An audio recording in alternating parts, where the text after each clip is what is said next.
প্রিয় রাগিনী পর্ব সংখ্যা ৫। লেখনীতে লামিয়া ইসলাম সাম্মী। প্রবল বেগে ঝড় বইছে। বিকালের ম্যাচ শেষ করে সবাই বৃষ্টিতে ভিজে হইচই করতে করতে খানবাড়ির ছেলেমেয়েরা খানবাড়িতে আর ইসলামবাড়ির ছেলেমেয়েরা ইসলামবাড়িতে প্রবেশ করলো। সবাই এ নিয়ে অবাক, বকাও খেলো। লতিফা বেগম রেগে লামিয়ার পিঠে তুগা বসিয়ে দিল। মেয়ে মানুষের কিসের তো খেলা খেলি। সব ভাই বোনদের উদ্দেশ্য করে বলে গেলেন, কারোর যদি ঠান্ডা বা জ্বর বাঁধে তবে ইচ্ছে মতো খেলাবে। সব ভাই বোন মাথা নিচু করে মুখ গম্ভীর করে শুনল তা। আর যে যার রুমে ফ্রেশ হতে চলে গেল। লম্বা একটা শাওয়ার নিয়ে মাথা গামছা পেঁচিয়ে বেরিয়ে এলো লামিয়া। বিছানায় পিঠ ঠেলিয়ে পা লম্বা করে আরাম করে বসতে ধপ করে তাইবার রুমে ঢুকলো। তাকে দেখে লামিয়া ভুরু নাচালো। বড় চাচি তাদের বাসায় যেতে বলেছে আমাদের। সবাইকে ডেকেছে, নিচে আয়। মেজমা তোকেও যেতে বলেছে। ও বাড়িতে যাব কেন এই ঝড় বৃষ্টির রাতে? বিরক্ত হয়ে বলল লামিয়া। জানি না, ছোট করে উত্তর দিল তাইবা। আমি যাব না, তোরা যা। যা বলেই চোখে বন্ধ করে শুয়ে পড়ল সে। তাইবা আর কিছু না বলে চলে গেল। কিছুক্ষণ পর লতিফা বেগম টেনে হিঁচড়ে সবার সাথে লামিয়াকেও খানবাড়িতে পাঠালেন। মায়ের জোরাজোরিতে না পেরে লামিয়া কালো মুখ করে খানবাড়িতে গেল। রাত ৯:৪৫। খানবাড়ির খাবার টেবিলে বসেছে হামিদা, লাহমা, রাশেদ, আরিফ, জায়েদ, আবির, সাফওয়ান, ফাহিম, লামিয়া, মাহির, তাইবা, শারমিন, হাফসা, ফারিয়া, লাবিব আর মনিকা। বাড়ির কর্তারা আগে খেয়ে যে যার রুমে চলে গেছেন। পুরো ডাইনিং রুম চুবড়ে খিচুড়ির গন্ধে মমো করছে। এতক্ষণ লামিয়া রেগে থাকলেও খিচুড়ি দেখে না ক্ষুধা হয়ে গেল। এই ঝড় বৃষ্টির মধ্যে গরম খিচুড়ি, সাথে কষা মাংস থাকলে আর কোনো কথাই নেই। চট করে বলে উঠল, এই বড় চাচি, তাড়াতাড়ি আমার প্লেটে দাও না। আহা, কি গ্রান আসছে! গ্রানে আমার খিদারও বেড়ে গেল। লামিয়ার কথা শুনে সবাই হেসে উঠল। সাবরিনা বেগম হেসে সবার আগে লামিয়ার প্লেটে খিচুড়ি বাড়লেন। আম্মুর হাতের খিচুড়ি আর কষা ভুনা, কি যে মজা হবে খেতে। খুব খুশি হলো শারমিন। লামিয়া কিছু না বলে চটজলদি খেতে শুরু করলো। বড় চাচি, অনেক মজা হয়েছে। সাবরিনা বেগম হেসে বলল, আস্তে আস্তে খামা, যত লাগবে নিয়ে খাবি। লামিয়া মাথা নাড়ল। আজ নাকি ম্যাচে জয় হয়ে ফিরেছিস শুনলাম। পেছন থেকে বলল লুবানা বেগম। লামিয়া মাথা নাড়ল। লুবানা বেগম খুশি হয়ে ওর মাথায় হাত বুলিয়ে আদর করলেন। লাবিবের পাশে বসে মনিকা তা দেখে মনে মনে রেগে উঠল। পাশ ফিরে তাকাতেই দেখলো লাবিব চুপচাপ বসে খাচ্ছে। আর চোখ ফিরিয়ে দেখলো লামিয়ার তৃপ্তি ভরে খাচ্ছে। বিরক্ত হয়ে মুখ বাঁকিয়ে বলল, ও গড! জানেন আন্টি, লামিয়া সালোয়ার কামিজ পরে খেলেছে। খেলার পোশাক ছেড়ে দেখতে একদম ভালো লাগেনি, গিয়েও গিয়েও লেগেছে বলেই চোখ উল্টিয়ে ভাব নিল। মনিকার কথায় সবাই বিরক্ত হলো। লামিয়া খাবার রেখে এবার মনিকার দিকে তাকালো। তার গায়ে বেবি পিঙ্ক কালারের নাইট স্যুট। কিছু না বলে আবার খাওয়াতে মনোযোগ দিল। মাথা নিচু করে কোনো দিক না তাকিয়ে চুপচাপ খাবার খাচ্ছে আবির। খেতে আসার পর থেকেই সে কারোর সাথে কোনো কথা বলেনি। বিষয়টা কারো চোখে না পড়লেও লামহার চোখে ঠিকই এড়ালো না। লামা খেতে খেতে আবিরের দিকে তাকালো। তখনই আবির মাথা তুলে তাকাতেই চোখাচোখি হলো। লামহা তড়িঘড়ি চোখ সরিয়ে নিল। আবির তা দেখে মলিন হাসলো। ফাহমিদা, তয়েবা, লামহা আর শারমিন পাশাপাশি বসে। হামিদ, সাফওয়ান শারমিনের সামনে, রাশেদ লামহার সামনে আবির, লামিয়ার সামনে মাহির আর পাশে তায়েব। তার সামনে আবার হাফসা, হাফসার পাশে চেয়ারে মনিকা, আর তার ঠিক সামনে বসে আছে লাবিব। সাফওয়ান টেবিলের নিচে দিয়ে পা বাড়িয়ে হামিদার পায়ে খোঁচা দিল। তাইবা খাওয়া থামে টেবিলের নিচে তাকাতে দেখলো সাফওয়ান পা দিয়ে খোঁচা দিচ্ছে আর হামিদার দিকে মিটমিট করে হাসছে। তাইবা হেসে খাবার খেতে খেতে বলল, সাফওয়ান ভাই, ভুল জায়গায় ভুল নাম্বারে ডায়াল করেছেন, অনুগ্রহপূর্বক সঠিক নাম্বারে ডায়াল করুন। সাফওয়ান কিছু না বুঝেই বলল, মানে? খোঁচা দিতে চান দেন, কোনো সমস্যা নেই, কিন্তু ভুল জায়গায় কেন দিচ্ছেন? দেখে শুনে সঠিক জায়গায় দিন না একটু। বিরক্ত হয়ে বলল তাইবা। তাইবার কথা বুঝে সাফওয়ান পা সরাতে নিলেই টেবিলে ধাক্কা খেলো। তা দেখে সবাই হেসে উঠল।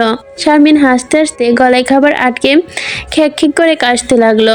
রাশেদ তড়িঘড়ি পানি বাড়িয়ে দিল, কিন্তু শারমিন জেদ করে সেটা না খেয়ে লামহার দিকে এগিয়ে দেয়। লামহার এগিয়ে দেওয়া পানিটি নিল।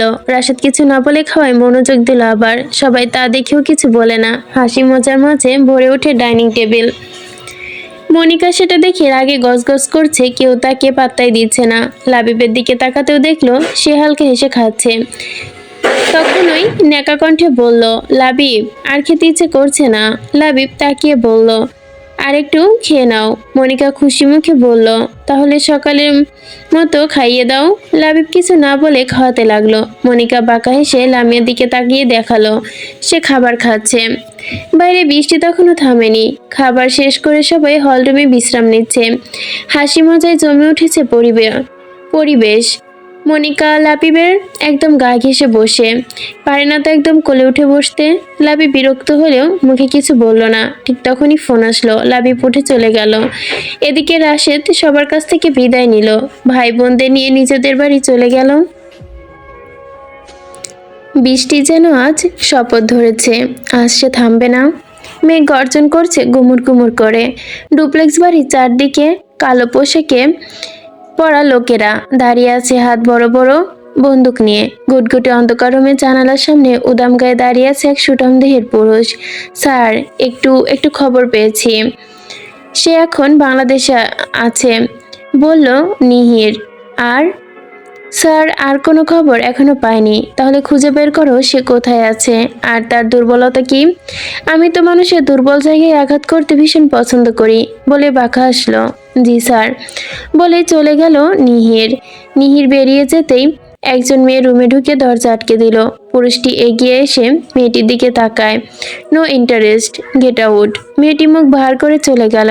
আজকে রাতে টাকা তার পাওয়া হলো না। পুরুষটি সিগারেট জ্বালালো, ধোঁয়া ছেড়ে দিল, তারপর কিছুটা বাঁকা হেসে বলে উঠল, রাত 1:10। বাইরে এখনো ঝুম বৃষ্টি। বিছানায় শুয়ে এপাশ ওপাশ করছে লামিয়া। ঘুম আসছে না তার। শোয়া থেকে উঠে বসলো। বারান্দা দিয়ে বাইরে উকি দিয়ে দেখলো বৃষ্টি এখনো কমেনি। কিছুক্ষণ বারান্দায় দাঁড়িয়ে থেকে রুমের দরজা খুলে ছাদের দিকে পা বাড়ালো। ছাদের দরজা খুলতেই মেঘ গর্জে উঠল। সাথে সাথে হাত দিয়ে কান চেপে ধরলো লামিয়া। তারপর এক বুক সাহস নিয়ে খোলা আকাশের নিচে দাঁড়ালো। টিপ টিপ বৃষ্টি তার শরীরের প্রতিটি অঙ্গ ভিজিয়ে দিয়ে যাচ্ছে। সাদা জামা লেপটে গেছে শরীরের সাথে। ঠান্ডা পানিতে হালকা কেঁপে উঠল সে। ঠোঁটগুলো কাঁপছে। পাখির মতো হাত দুটো মেলে চোখ বন্ধ করে দাঁড়িয়ে আছে। চোখ থেকে নোনা দুটো জল গড়িয়ে পড়ল যেন। কিন্তু বৃষ্টি ফোঁটার সাথে তা মিলিয়ে গেল। কিছুক্ষণ পর মেঘের গর্জন শুনে ভয় পেয়ে কান চেপে ধরে হাঁটু ভাঁজ করে বসে মেঝেতে মুখ গুজে দিল হাঁটুর মাঝে। সারাদিন যে মেয়েটা হাসি খুশি তামাশা ঝগড়া মারামারির মাঝে কাটায়, সে মেয়েটা যে বজ্রপাতে ভয় পায়, কে বলবে? না, কেউ জানে না, কারণ লামিয়া কাউকে তার দুর্বলতা দেখাতে চায় না। সবাই ভাবে সে খুব শক্ত আর সাহসী। কিছুক্ষণ বসে থেকে লামিয়া আবার চলে নিজের রুমে ফিরে গেল। চারপাশে অন্ধকার থাকায় খেয়াল করলো না কেউ তাকে। মন ভরে দেখছিল। লামিয়া চলে যাওয়ার পর সেই পুরুষ হালকা হেসে সিগারেটের ধোঁয়া উড়িয়ে দিল। ভীতু একটা। নিচের রুমে ফিরে ভেজা জামা কাপড় বদলে ফোন হাতে নিল লামিয়া। তখন সময় 3:30। দীর্ঘশ্বাস ফেলে বিছানায় শুয়ে পড়ল। ভেজা চুল থেকে টুপটুপ করে পানি গড়িয়ে পড়ছে, তবু মুছল না। সেই ভেজা চুলেই ঘুমিয়ে পড়ল সে। সকাল 8টা বাজতেই সবাই উঠে পড়ল। নাস্তা সেরে যে যার কাজে লেগে গেছে। সকাল থেকে লামিয়াকে না দেখে মাহির তায়েবা তার রুমে এলো। দেখে নবাবজাদি তখনও ঘুমিয়ে। তাদের দেখে তায়েবা বিরক্ত করে টেনে তুলতে গেল, কিন্তু হাত ছুঁতে কপালে ভাঁজ পড়ল। কপাল গলায় হাত রাখতে বুঝলো এত জ্বর এসেছে। মাহির এসে ডাকতেই ধীরে চোখ মেলে তাকালো লামিয়া। কয়টা বাজে? মাহির কোনো উত্তর না দিয়ে গম্ভীরভাবে বলল, তোর এত জ্বর আসলো কিভাবে? লামিয়া হালকা হাসলো। মাঝরাতে ঘুম আসছিল না, তাই বৃষ্টিতে ভিজতে গিয়েছিলাম ছাদে। তিনজনে একসাথে অবাক হয়ে উঠল তার কথা শুনে। মানে তুই ছাদে গিয়েছিলি মাঝরাতে? মেজমা জানলে কি হবে বুঝতে পারছিস? হ্যাঁ। জানবে কিভাবে? তোরা না জানালে তো আর জানবে না, হেসে দিল লামিয়া। ঘড়ি দেখে বলল, 10টা বাজে তো, তোরা নিচে অপেক্ষা কর, ফ্রেশ হয়ে আসছি। মাহির, তাইবা বিরক্ত হয়ে বেরিয়ে গেল। ফ্রেশ হয়ে নেভি ব্লু কামিজ পরে নিচে এলো লামিয়া। চুলে বেনি করে নীল রঙের চিকন বেল্টের ঘড়ি হাতে পড়েছে। অন্য মেয়েরা শখ করে হাতে চুড়ির কালেকশন কিনে রাখে, কিন্তু সে না। সে লামিয়া ঘড়ি কিনে কিনে ভরে ফেলেছে চুরির মতো। ড্রেসিং টেবিল ভর্তি নানা রকম লেডিস ঘড়ি। তা দেখে হালকা হাসলো সে নিজ মনে। বিছানায় ফেলে রাখা ভেজা গামছা হাতে নিয়ে বারান্দায় মেলে দিল। মা সেটা বিছানায় দেখলে সর্বনাশ হবে। গামছা মেলতে গিয়ে সামনের দিকে তাকাতেই চোখ কুঁচকে গেল। সামনে খানবাড়ি। লামিয়ার রুমের বিপরীতেই লাবিবের রুম। বারান্দায় দাঁড়িয়ে কফির মগ হাতে একদৃষ্টে তাকিয়ে আছে লাবিব, সরাসরি লামিয়ার দিকে। তার পাশে দাঁড়িয়ে আছে মনিকা। হঠাৎ মনিকা লাবিবের হাত থেকে কফির মগ কেড়ে নিল। দেখে লাবিবের ঠোঁট রেখেছিল সেইখানেই ঠোঁট লাগিয়ে কফি খেতে লাগলো সে। লাবিব কিছু লক্ষ্য করলো না, সে শুধু তাকিয়ে রইল লামিয়ার দিকে। মনিকার কাণ্ড দেখে লামিয়া বিরক্ত হয়ে বমি করার ভঙ্গি করে ভেতরে চলে গেল। লাবিব সেটা দেখে মনে মনে হেসে উঠল। মনিকা আবার মুখটা এগিয়ে দিল লাবিবের কাছে, ঠান্ডা গলায় বলল, লাগবে না, বলে নিজের রুমে চলে গেল লাবিবও। খানবাড়ির বারান্দায় বসে চা খাচ্ছে শফিকুল খান। ছেলেদের নিয়ে তার ভীষণ বিরক্তি। আজকাল কোনো কিছুই নিয়ম মতো মানে না কেউ।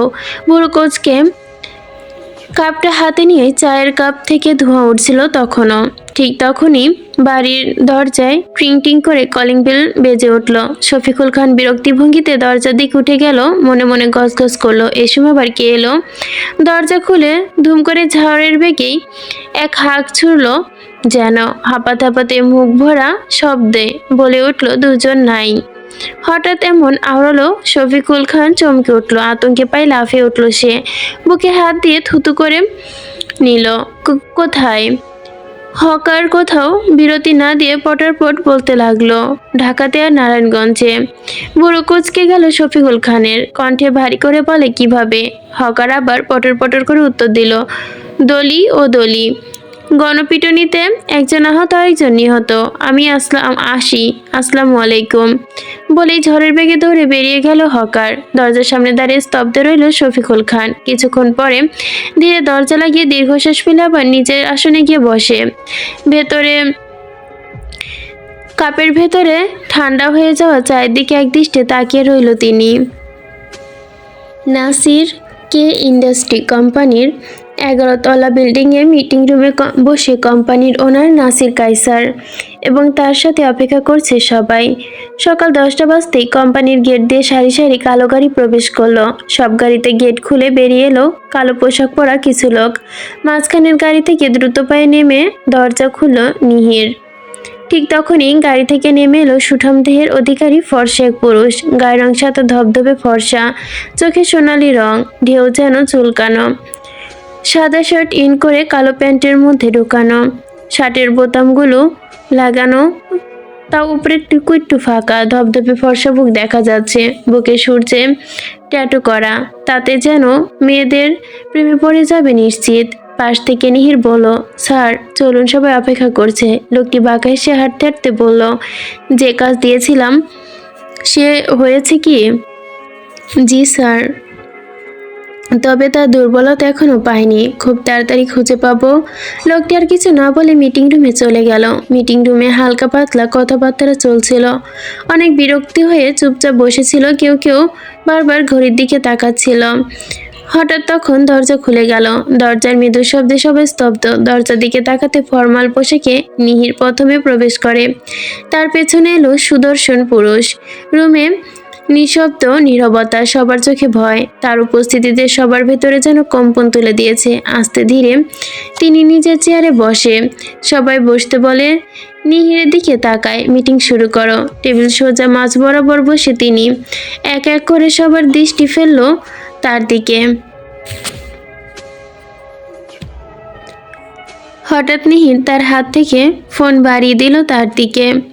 ফোনের দিকে কিছু একটা দেখে রেগে গেলেন তিনি। নিজেকে শান্ত রেখে সামনের দিকে তাকিয়ে বললেন, মিস্টার ইকবল শুনতে পাচ্ছেন? পিঠে আমার শত্রুদের সাথে হাত মিলিয়ে আমার ধ্বংস করার চেষ্টা করছেন। রুমে নিস্তবতা, সবার চোখে ভয়। ইকবল সাহেব ভয়ে ঢোক গিলল। লোকটি বাঁকা চোখে হেসে বলল, বুঝলেন ইকবল সাহেব, আমি মানুষটা মোটেও সুবিধার না, আমার দয়াময় নেই, জানেন তো। ইকবল সাহেব তাড়াতাড়ি পায়ে ধরে কান্নায় ভেঙে পড়ে। স্যার, আমার ভুল হয়েছে, আর হবে না, এই সুযোগ দিন, আমি মারবেন না, আমার পরিবার আছে। লোকটি বাঁকা হেসে বলল, মানুষ একই ভুল বারবার করতে পছন্দ করে, সুযোগ দিলে ওই সুযোগের ব্যবহার করে, পেছন থেকে বাঁশ নিয়ে অপেক্ষা করে। আমি আপনাকে সুযোগ দিতে পারলাম না। বলেই নিহিরের দিকে শান্ত চোখে তাকালো। নিহির প্যান্ট থেকে বন্দুক বের করে কানে কানে কিছু বলল। লোকটি চোখে জল করে উঠল তাতেই। তারপর ইকবল সাহেবের দিকে তাকিয়ে বলে, শুনেন, আপনার নাকি সুন্দরী মেয়েও আছে। মেয়ের কথা শুনে ইকবল সাহেবের কান্না করতে করতে বলে, দয়া করে স্যার, আমার মেয়েকে কিছু করবেন না, আমার মেয়ে ছোট, আমি দোষ করেছি, শাস্তি আমাকে দিন, আমার মেয়েকে নয়। লোকটি বাঁকা হেসে বলল, কচি জিনিসে আমার বরাবর একটু বেশি লোভ, আমার আপনাকে শাস্তি দিতে হবে, আপনার ভুলের শাস্তি আপনার মেয়েকেও দিতে হবে। ইকবাল সাহেব আর কিছু বলতে পারল না, তার কপাল বরাবর শুট করে দিল। রুম ভর্তি মানুষ ভয়ে প্রাণ পায় যায় মনে হয়। ইকবাল সাহেব দেহ লুটিয়ে পড়তই মাটিতে। সামনে তাকে সবাইকে বলল, যে আমার বিশ্বাস ভাঙবে তারও ঠিক কী অবস্থা হবে, এই বলেই বেরিয়ে গেল। পেছন পেছন নিহিরও গেল। লোকটি দ্রুত হাঁটতে হাঁটতে বলল, আমাদের ওইখানে দ্রুত যেতে হবে, তাড়াতাড়ি গাড়ি বের করো। গাড়িতে বসেই বলল, বাড়িতে ফিরে ইকবাল সাহেবের মেয়েকে যেন আমার কাছে পাই। নিহির জি স্যার বলে গাড়ি স্টার্ট দিল। ক্লাস শেষ করে রাস্তা দিয়ে হাঁটছিল ইসলাম বাড়ির চার বিচ্ছু। প্রচণ্ড গরমে হাঁটতে হাঁটতে বাড়ি যেতে চায় না, কিন্তু লামিয়া মাহির তাইবা কে হাঁটিয়ে বাসায় নিয়েছে। তাইবা বিরক্তি হয়ে বলল, আমার এনার্জি নেই, আমি আর হাঁটতে পারছি না। মাহির বিরক্ত হয়ে বলল, এইভাবে এই গরমে হাঁটলে প্রাণ জানি কখন চলে যায়। লামিয়া মুখ দিয়ে চসূচক শব্দ বের করলো। ধূপ করে কিল মেরে দিল দুজনের পিঠে। কিল খেয়ে দুজনই মুখ ভোতা করে রাখলো। পাশ থেকে তায়েব হেসে বলল, তোরা দাঁড়া, আমি আইসক্রিম কিনে আনছি। বলে রাস্তা পার হতে গিয়ে আইসক্রিম আনতে চলে গেল। তাইবা, মাহির, লামিয়া একটা ছায়ার নিচে দাঁড়ালো। লামিয়ার আশেপাশে তাকাতেই চোখ আটকে গেল। রাস্তার পাশে বাদামি রঙের ছোট কুকুরছানা লাফিয়ে লাফিয়ে খেলছে। তা দেখে লামিয়া হালকা হাসলো, কিন্তু এই হাসি বেশিক্ষণ স্থায়ী হলো না। ছানাটি দৌড়িয়ে রাস্তার মাঝে এসে পড়লো। দূর থেকে প্রবল বেগে গাড়ি আসছে, ছানার ওপর উঠে গেল বলেই গেলে বাঁচবে না আর ভেবে লামিয়া দৌড়ে চলে যায়, ছানাটিকে সরিয়ে আনলো। গাড়িটি আচমকা লামিয়ার পায়ের সামনে ব্রেক কষলো। মাহির আর তৈবা এসে চিৎকার করে উঠলো। তাইবা আইসক্রিম কিনে রাস্তা পার হতেই এই দৃশ্য দেখে আইসক্রিম ফেলে দৌড়ে লামিয়ার দিকে এলো। গাড়ি আচমকা ব্রেক কষতেই ড্রাইভার সিট থেকে নিহার মাথায় বাড়ি খেয়ে পেছনে ফিরে তাকিয়ে বলল, স্যার। গাড়ির মধ্যে বসে লোকটি আইপ্যাডে চোখ বুলিয়ে ইকবাল সাহেবের মেয়েকে দেখছিল। হঠাৎ গাড়ি ব্রেক হওয়ায় তিনিও রেগে গেল। কি সমস্যা, এভাবে ব্রেক কেন কষলে? স্যার, সামনে হঠাৎ করে একটি মেয়ে চলে এসেছে। লোকটি বিরক্ত হয়ে সামনে তাকাতেই চোখ আটকে গেল শ্যামবর্ণের মেয়েটিকে দেখে। মেয়েটি রেগে কুকুরছানা কোলে নিয়ে তাদের গাড়ির দিকে তাকিয়ে আছে। ছানাটি আদরে লেপ্টে গায়ের সাথে মিশে লামিয়ার কোলে। লোকটি লালসা চোখে লামিয়ার দিকে। নীলডাঙ্গা কামিজ, বেনি করা চুল, সামনের চুল কপাল হেসে পড়ে আছে অগ্নিদৃষ্টিতে, পুরো অগ্নিশিখা লাগছে। দেখে লোকটি জিভ দিয়ে ঠোঁট ভিজে গাড়ি থেকে নেমে এলো। তাই বামাহে ততক্ষণে লামিয়ার কাছে এসে দাঁড়িয়ে ধমকাধমকি করছে। লোকটি নেমে এসে খুব শান্ত কণ্ঠে বলল, হেই, আর ইউ ওকে? লামিয়া তৈবের পেছনে ঘুরে তাকালো। তাইবা মাহির হা করে তাকিয়ে আছে। লামিয়া রেগে এসে সামনে, রাস্তায় কি আপনার বাপের যে উড়াধুরা গাড়ি চালাচ্ছেন? সামনে পিছে কাউকে কি মানুষ মনে হয় না? কানার মতো গাড়ি চালান। লোকটি অবাক চোখে তাকিয়ে লামিয়ার দিকে। কেউ তার সাথে উঁচু গলায় কথা তো দূর, কখনো চোখ তুলে তাকানো সাহস পায় না। একটুখানি মেয়ে তাকে কি বলল ভাবতেই মনে মনে হাসলো। লোকটি অসহায় কণ্ঠে বলল, সরি, আর হবে না। ছানাটিকে আপনার? লামিয়া বিরক্তি উত্তর দিল, শোনেন বিলাতি ইঁদুর, চোখ কান খোলা রেখে গাড়ি চালাবেন এখন থেকে। বলেই চলে আসতে নিতেই পেছন থেকে লোকটি বলল, নাসির কাইসার নাম, আপনার নাম কি? লামিয়া পেছন ফিরে তাকালো। তারপর সামনে তাকিয়ে চলে গেল। সে ছেলের দিকে তাকাতেই বা আজাইরা কথা বলতে পছন্দ করে না। নাসির কায়সার নিজের ঠোঁট কামড়ে নিহারকে বলল, মেয়েটির খোঁজ নাও। কে অগ্নিশিখা?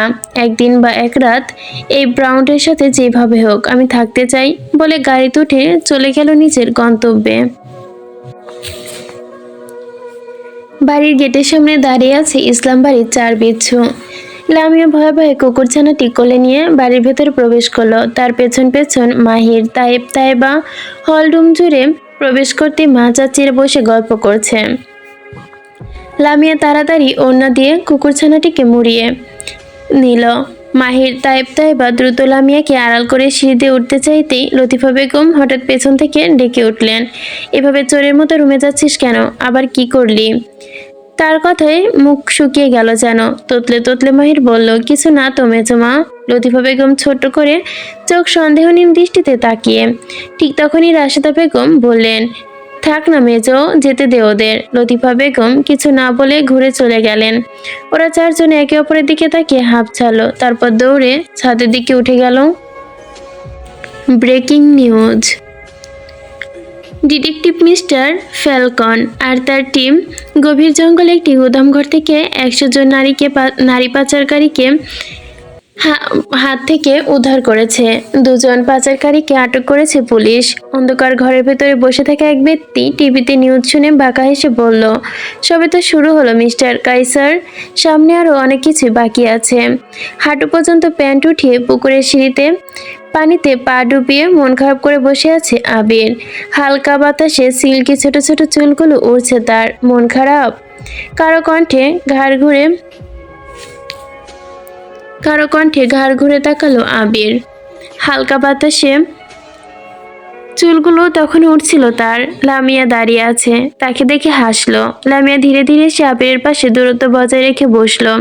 আমি হেরে গেছি রে লামিয়া, আবির নিচু গলায় বলল। লামিয়া হেসে বলল, কি খেলায় হেরে গেছেন? জীবনের খেলায় হেরে গিয়েছি লামহা, অন্য কাউকে ভালোবাসি লামিয়া, ভাঙা গলায় বলল আবির। কাকে বাসে? জানি না।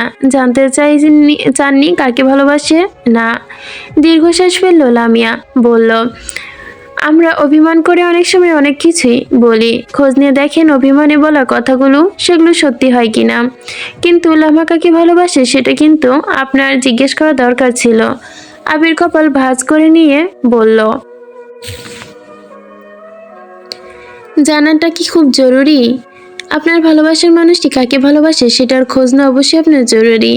লামাকে জিজ্ঞেস করলে সে কি বলবে এখন? তা তো জানি না, কিন্তু মনে হয় না বলবে এখন। কেন? সময় থাকতে জিজ্ঞেস না করলে কেন বলবে? তখন জিজ্ঞেস করলে হয়তো আপনাকে বলতো। কিন্তু আমার মনে হয় কি জানেন কি লামা, মনে হয় কোনো ড্যান্ডিখোরের সাথে প্রেম করে। কী সব বলছিস? অবাক হয়ে বলল আবির। হ্যাঁ সত্যি, ওরে এই ড্যান্ডিখোরের থেকে যে কোনোভাবে সরিয়ে আনতে হবে। শুধুমাত্র আপনি পারবেন। কিভাবে? রোজ ওকে ফলো করবেন। কোথায় যায়, ভার্সিটি, ওর বন্ধু বান্ধব কেমন, কার সাথে ঘোরাঘুরি করে, কি করে, তাহলে সব পরিষ্কার হয়ে যাবে। আবির কিছু একটা ভেবে বলল, ঠিক তো বলেছিস। ঠিক আছে, আমি কালকে থেকে ওকে ফলো করব। থ্যাঙ্কস। আজকে বিকালে রেডি হয়ে থাকিস, একটা ট্রিট দেবো এই কারণে। বলে উঠে গেল সে। খুশি হয়ে বাসার দিকে যেতেই লাবিবের সাথে দেখা। লাবিব আবিরকে এত খুশি হতে দেখে কপাল কুঁচকালো। কি ব্যাপার, তুমি এত খুশি কেন? এমনিই। দেখা হলো, ভালো হয়েছে। আজকে বিকালে রেডি থাকিস, আমি আজ সবাইকে নিয়ে ঘুরতে বের হব। বলে চলে গেল। আবির পুকুরের দিকে আসতেই দেখে লাবিব ধীরে পায়ে পুকুরের দিকে হাঁটা ধরলো। পুকুরের ওই পাশটা যাওয়া হয়নি এখনো, এই সুযোগে ঘুরে দেখা যাক বলে হাঁটা দিল। আবির যেতে লামিয়া হাসলো, পানির দিকে তাকিয়ে রইল কিছুক্ষণ, তারপর দীর্ঘশ্বাস ফেলে বলল, তপ্ত দুপুর, খাকা রোদ্দুর, বুকের বাপাস খালি, তোমার অভাবে আমি রোজ শতকোটিবার মরি। শতকোটিবার তুই মরে গেলে এখনো জীবিত আছিস কেন? লামিয়া গলা কণ্ঠ শুনে ঘাড় বাঁকিয়ে ঘুরিয়ে চলে যাওয়ার পথে বাড়িয়ে লাবিবের হাত চেপে ধরে বলল, কোথায় যাচ্ছিস? কথার উত্তর দিয়ে যা। ভদ্রভাবে বলছি, হাত ছেড়ে দিন। না ছাড়লে কি করবি? আপনার নামে আমি ধর্ষণের মামলা দিব। বিরক্ত হয়ে বলল লামিয়া। তোকে ধরলাম না, কিছু করলাম না, তুই ধর্ষণের মামলা দিতে চাচ্ছিস? অবাক হলে বলল সে। কে বলেছে ধরেনি? এই যে কথায় কথায় হাতাহাতি করেন, এটা কি ধরা বলে না? জি না, এটাকে ধরা বলে না, কিন্তু তুই চাইলে আমি ধরতে পারি, আর যেটা বললি ওটা করতেও পারি বলে শয়তানি হাসি দিল। লামিয়া তা দেখে তার হাত ছাড়ানোর জন্য মুচড়ামুচড়ি করতেই লাবিব লামিয়ার গলার দিকে তাকালো, দেখলো চিকন চেনে লকেটে তার উপর এইচ লেখা। লাবিব তা দেখে ভুরু কুচকে বলল, এইচ কে? তোর গলায় এই ঝুলানো কেন? লামিয়া লাবিবের কথা শুনে বিরক্ত হয়ে গলায় তাকালো। কিছুক্ষণ আগে লতিফা বেগম নিজের গলার চেন খুলে লামিয়ার গলায় দিয়েছে। চেন পরে থাকতে পরে খুলে দিবে, তাই তো সে আর কিছু ভাবেনি। তাছাড়া এসব অলংকারের দিকে একটু আগ্রহ নেই। বিরক্ত হয়ে বলল, ছাড়ুন আমার হাত, আপনার কথার উত্তর দেওয়ার সময় আমার নেই। ছাড়ুন। লাবিব আরেকটু হাত চেপে ধরে কাছে নিয়ে এসে হিসিয়ে বলল, বল, কে দিয়েছে এই অক্ষরে লকেট? নিশ্চিত কোনো প্রেমিক দিয়েছে, তাই না? এইটুকু বয়সে প্রেম করিস? হ্যাঁ, প্রেম করি বা যাই করি তাতে আপনার কি সমস্যা? ছাড়ুন, খুব বেশি বেশি হচ্ছে। বেশি হচ্ছে, আগে বল কে দিয়েছে এটা? লামিয়া রেগে বলল, হ্যাঁ, আমার বয়ফ্রেন্ড দিয়েছে, শুনেছেন? বয়ফ্রেন্ড কথা শুনে লাবিবের চোখ বড় বড় হয়ে গেল। তাকিয়ে গম্ভীর গলায় বলে, গলা থেকে খুলেই চেন। আজব তো, চেন খুলবো কেন? বেশ বিরক্ত হয়ে বলল, চেন খুলতে বলেছি তোকে, খুলবো কেন? হ্যাঁ, চেন খুলবো কেন? আমি বলেছি তাই। খুলবি নাকি আমি ছিঁড়ে ফেলে দিব? একে তো রাগ লাগছে, তার উপর চেন ছিঁড়ে ফেলার কথা শুনে লামিয়ার রাগ যেন আরো তীর তীর করে বেড়ে গেল। ছিঁড়ে দেখেন তো আগে। খুলবো না আমি। ভাই মানুষ, ভাই মানুষের মতোই থাকেন, জামের সাথে চেষ্টা করবেন না। বেশি চপর চপর কথা বলছিস, থাপড়ে তোর গাল ফুলিয়ে দিব। ভীষণ রেগে বলল, মারুন না, মেরে দেখুন, হাত ভেঙে গড়িয়ে দিব। ভবিষ্যতে ল নিয়ে পড়বো আমি, আইনের ব্যাপারে খুব ভালো করে জানা আছে। এমন কেসে ফাঁসাবো আজীবনেও আপনি বাইরের দৃশ্য দেখতে পারবে না। ছাড়ুন বলছি আমার হাত। লামিয়ার কথা শুনে চরম অবাক হলো। এই মেয়ে সব কি বলছে? বেশ বিরক্ত হলো। পুকুরে তাকাতে লাবিব শয়তানি হাসি দিল, এরপর লামিয়ার দিকে তাকিয়ে দেখালো হাত ছাড়ানোর চেষ্টা করছে। বাঁকা এসে পুকুরের সামনে দাঁড় করিয়ে বলল, কি করবি? আমার নামে মামলা করবি তাই না? বলে এক পা দুপা করে এগিয়ে গেল। লামিয়া এক পা দুপা পেছাতে পেছাতে বলল, দেখুন এগোবেন না, নয়তো খারাপ হয়ে যাবে। কি খারাপ করবি তুই? বাঁকা এসে বলল। লামিয়া পেছাতে পেছাতে খেয়াল করলো না পুকুরের সিঁড়ির একেবারে কাছে এসে গেছে। লাবিব এক পা এগোতেই লামিয়া এক পা পেছালো, ঠাস করে পুকুরে পড়ে যেতেই বাঁচানোর জন্য লাবিবের শার্ট খামচে ধরল। এমনভাবে শার্টের কলার ধরেছে যে ব্যালেন্স হারিয়ে লাবিবও কিছু না বোঝার আগে লামিয়ার কোমর ধরে ঠাস করে পুকুরে পড়ে দুজন একসাথে জলে ডুবে গেল। ঠান্ডা পানি ছলাৎ ছলাৎ শব্দে চারপাশ ভরে উঠল। লামিয়া পানি থেকে ওঠার জন্য হাত পা ছুটতে লাগলো। চুল ভিজে মুখে আটকে গেছে, হাঁপাতে হাঁপাতে চিৎকার করলো, ছাড়ুন, আমাকে ছাড়ুন। লাবিবও ভিজে হাঁপিয়ে গিয়েছে, কিন্তু শয়তানি হাসি মুখে লেগে আছে। এত রাগ এত সাহস, এখন দেখ কে কাকে বাঁচায়। জামা ভিজে গিয়ে গায়ে লেপটে গেছে, চোখে মুখে বিরক্তি আর রাগ। আপনাকে বলছি না হাত ছাড়তে, বারবার ধরছেন কেন? কাঁপা কাঁপা গলায় চেঁচে উঠল লামিয়া। লাবিবের চোখ দুটো লালচে হয়ে গেছে পানিতে পড়ার কারণে। বুড়ো কুচকে বলল, তুই কি সত্যি চাচ্ছিস আমি ছেড়ে দিই তোকে? হ্যাঁ, লামিয়া দাঁতে দাঁত চেপে বলল। লামিয়া চোখে চোখ রেখে ঠান্ডা গলায় বলল, হ্যাঁ। লাবিব অবাক হয়ে কিছু দিয়ে লাবিব লামিয়ার দিকে হাত ছেড়ে দিল। পানি থাকার কারণে সে বুঝে উঠতে পারেনি যে লাবিবের পায়ে ভর দিয়ে দাঁড়িয়েছিল। লাবিব তার হাত ছেড়ে দিতে লামিয়া ঠাস করে পানিতে তলিয়ে যেতে লাগলো। তা দেখে লাবিব বাঁকা হেসে তুলে ওঠাতেই ভয়ে লামিয়া লাবিবের গলা শক্ত করে জড়িয়ে ধরে চোখ বন্ধ করে ভয়ে ভয়ে বলল, প্লিজ লাবিব ভাই, আমি সাঁতার জানি না, আমি পানিতে অনেক ভয় পাই, আপনি তো জানেন, প্লিজ আমাকে ছাড়বেন না। লাবিব হেসে বলল, বা ইসলাম বাড়ির সবচেয়ে সাহসী কন্যা পানিকে ভয় পায়, এটা তো মানা যায় না। আর তুই তো বললি ছেড়ে দিতে, তাই ছেড়ে দিলাম। লামিয়া ভয়ে ভয়ে ঠোঁট উল্টে বলল, প্লিজ লাবিব ভাই, আমাকে এখন আর ছাড়তে হবে না, ছাড়বেন না প্লিজ। লামিয়া কেমন ভয় পেতে দেখে লাবিবের খুব হাসি পাচ্ছে। হাসতে হাসতে বলল, এবার বুঝবি কত ধানে কত চাল। লামিয়ার রাগ হচ্ছে ভীষণ, ইচ্ছে করছে লাবিবকে কামড়ে দিতে, কিন্তু না, এখন তা করলে চলবে না।